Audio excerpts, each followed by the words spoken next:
viśvaṃ sphurati yatredaṃ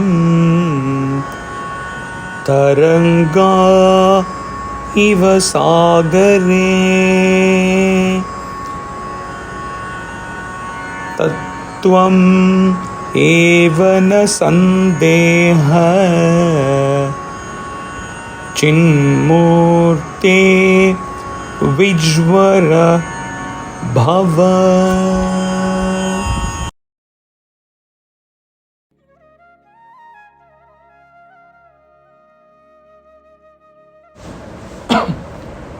O you, pure intelligence,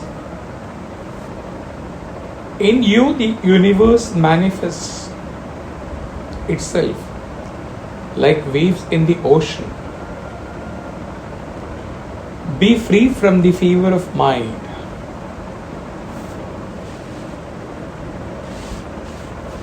This goes back to the Mayananta Mahambodho verses.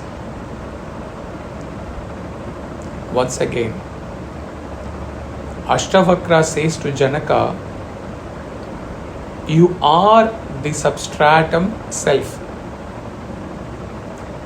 In you, the universe manifests like the wave apparently manifests in ocean.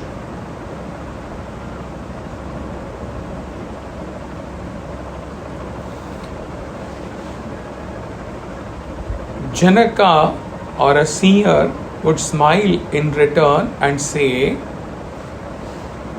if ever the universe seems to be there,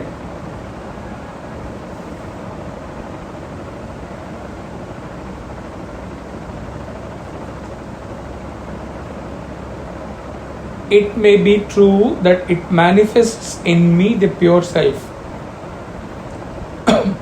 Like wave manifests in an ocean. But tell me, existing as supreme substratum ocean, that is existing as pure self, how do I reach to the surface? Or how do I reach to something outside me, the self, to recognize the wave or to see the creation? Fever here in this verse has to be taken to mean agitation of mind, restlessness of the mind. To a seer, such a fever seems to have left him long ago. So long ago as if it was left in some previous verse. A seer, after traveling through all the verses up to the previous verse, can only smile in silence.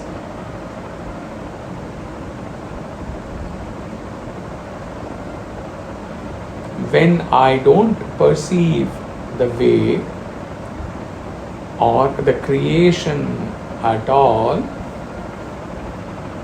then what faculty is left out in me to have any fever, agitation at all? However, even Janaka as the king or any seer, if he has to work in the world,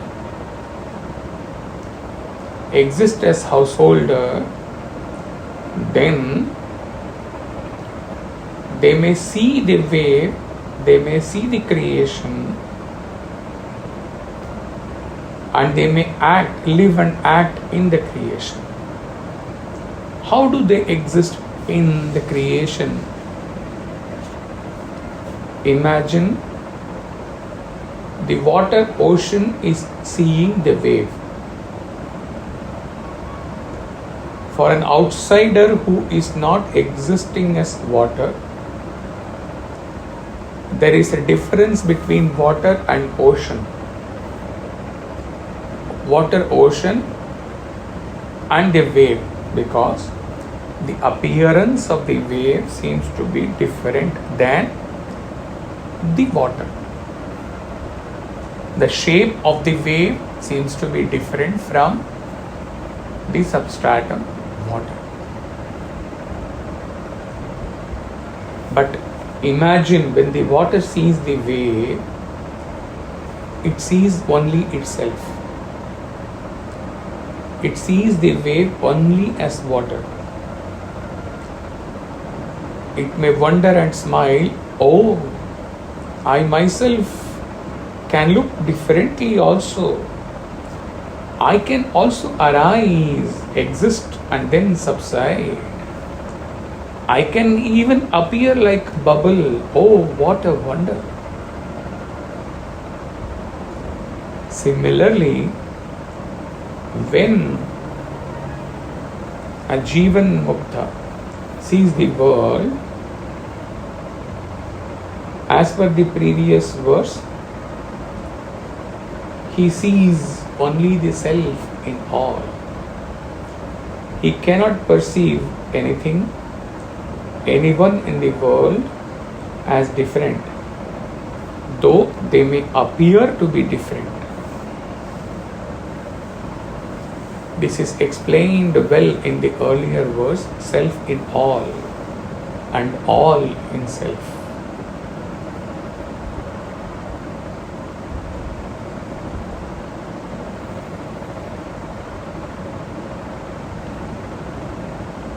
When such a seer sees diversity in creation, like the water wondered on seeing the wave, he also wonders and smiles and says, oh, me the self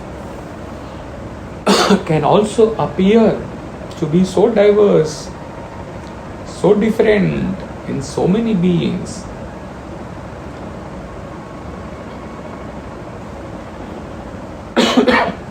His heart reaches out to all beings to say,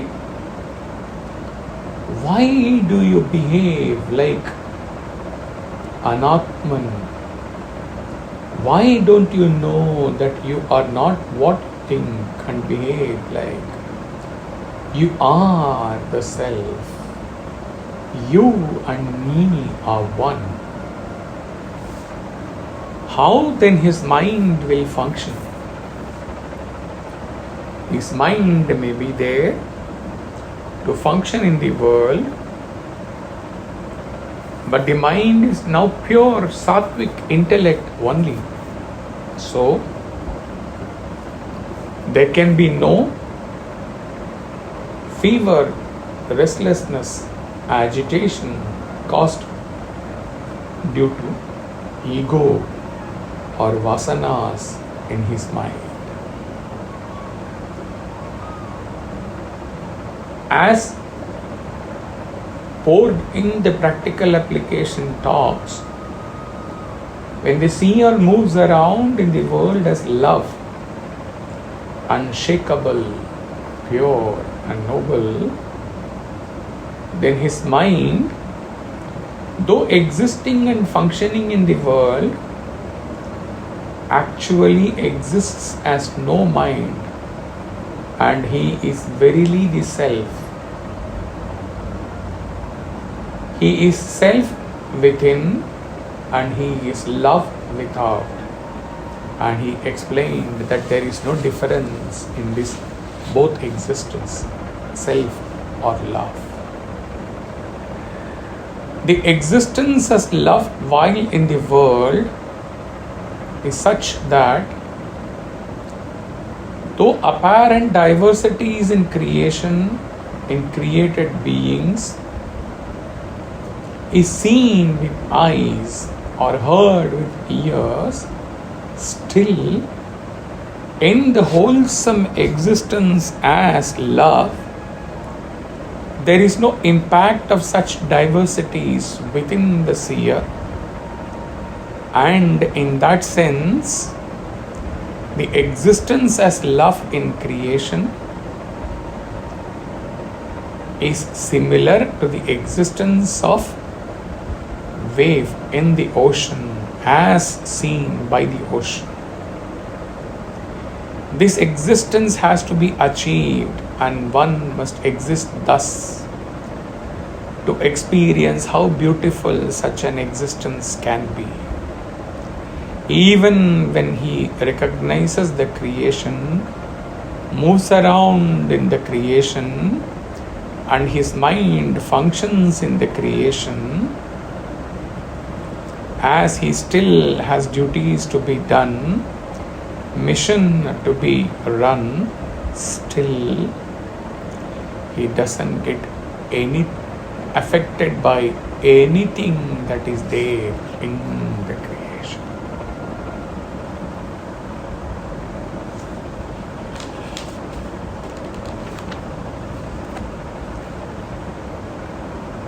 Is there anything in the commentary?